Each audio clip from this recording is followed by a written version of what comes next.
Allez, allez. Attention, attention. Ah!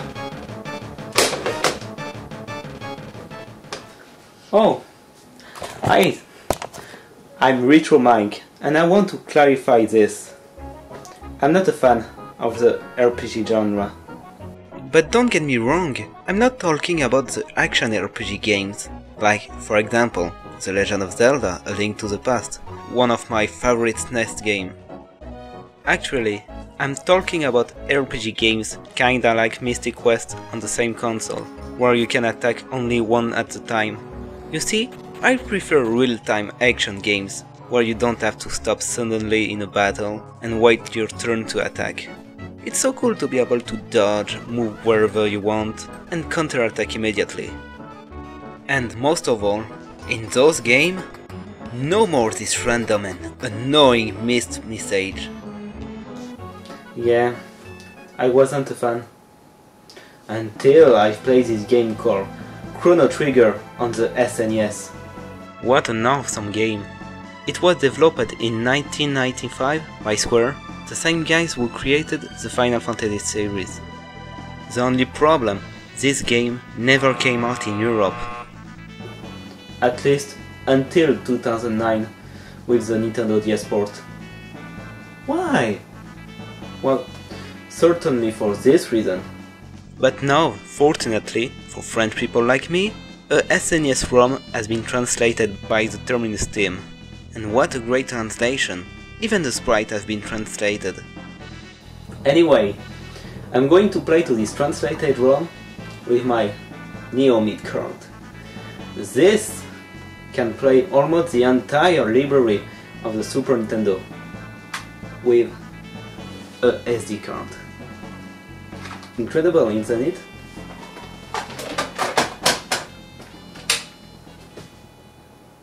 Now let's talk about Chrono Trigger, and I'm going to start with the story. You're controlling a kid named Chrono, or whatever the name you want. It was a lovely day on the Kingdom of Guardia, who celebrates the new 1000 AD years. At the Millennial Fair, your friend called Luca is testing her new invention, a teleporter, and a girl you have just met at the fair, called Marl, tries the teleporter, but her pendant enters in conflict with the machine and creates a time portal which sends her in 600 AD. Wait a second, you mean we traveled through time? But it appears that Marl was in fact the Princess of Guardia. So now you have to save the girl, fight a ton of enemy, and go back to the present.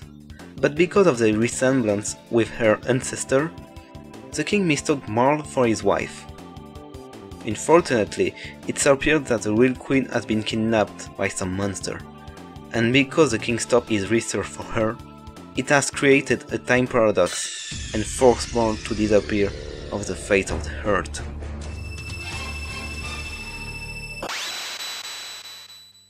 Time to save her ancestor with Luca and a frog named Frog, who for some reason really like to speak in a Shakespearean manner, which is why I'm playing to the French version here. Yeah, this old English is not my cup of tea. Thanks a lot, buddy. Once you have saved the queen, Marl will reappear. And now it's time to go back in time. But due to a big misunderstanding in the present, you will have to jump into another time portal which sends you in the future and really, I cannot tell you any more about the story. Why? Well, because that's one of the main reasons to play to this game. Yeah, I don't want to spoil too much, but basically, this game used a new concept for a 1995 RPG game, the time travel, which allow you to travel into 7 different eras. A lot of twists will happen during your quest, and you will meet in your road some friendly people who will join you or just give you some helpful advice. You can play with only 3 characters at the same time, but in total you have 7 playable characters with their own abilities or special moves. Speaking of that, let's talk about the battle system. instead of a slow and boring turn-based battle system, what we have here, it's an active time battle system, which allows your enemy to attack you directly, even if you don't have selected an attack. So you better be fast. In order to attack, you have to wait until the energy bar over here is full. Then you can select an attack, a special move, or an object. The speed of the bar increases depending on your accessory or your level experience. But the most important thing I love about the battle system, it's the critical combo attacks, which differ depending on your 3 characters selected. So with this combo system, 2 or even your 3 characters can attack at the same time. You have some destructive techniques, some healing techniques, or even magic spell. Yeah, there's so much technique, spell or attack that you can learn by collecting experience points. And they are very important, because sometimes certain enemies can only be killed by magic spell. Every character have their own elements. For example, Chrono's element is thunder, which can stun some enemies, and Frog's element is water, perfect against sand's enemies. Speaking of the characters, they have been designed by Akira Toriyama. Yeah, big shock, but even if Chrono is just a clone of Goku, I like him. He is my favorite character in the game. Why? Well, because I love his luminar technique. It can destroy all the enemy on the screen in one single hit. But you need enough magic points. And also because I like his badass DBZ look. Okay, now let's do a little summary about the game itself. So, for the graphics and the animation, I have nothing to complain about. Sometimes, I even wonder if I'm not playing to a PS1 game. Look at this animation, it looks like 3D, and on a 16-bit console. Not to mention, there is no special chip inside the cartridge. You know, some game like Mario RPG or Doom use a special chip like the Super FX 2 or the Issei-1 in order to enhance the graphics, but this one uses only the power of the SNES. That is just incredible. The controls are perfect, similar to a Zelda game. Nothing more to say about it. The sounds are great, and the music. There are no words to describe how kick-ass this music are.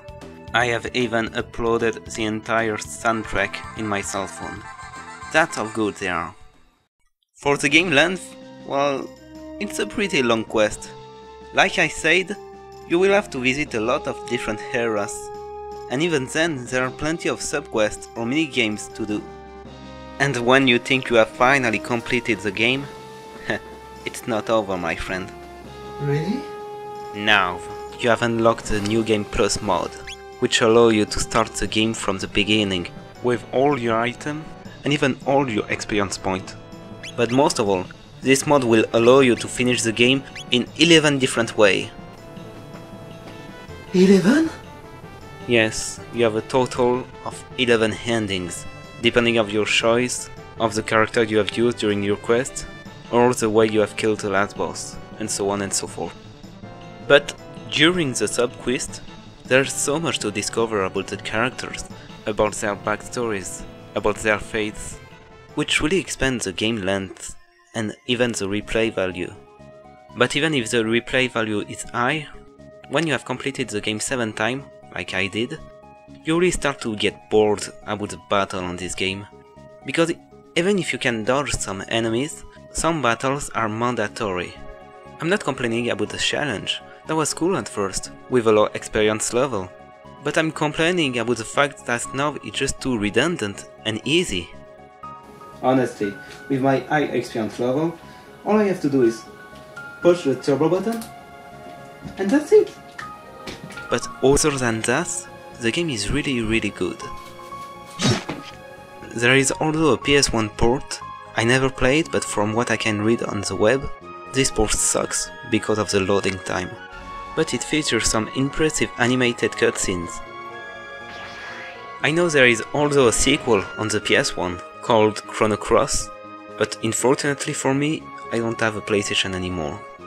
But what I would be glad to see on this sequel is a multiplayer option. Imagine that, a co-op mode, kinda like Secret of Mana, where you can control the 3 characters at the same time. Bottom line, I highly recommend you this game. And even if you have already completed the game, well, you can try a different ending.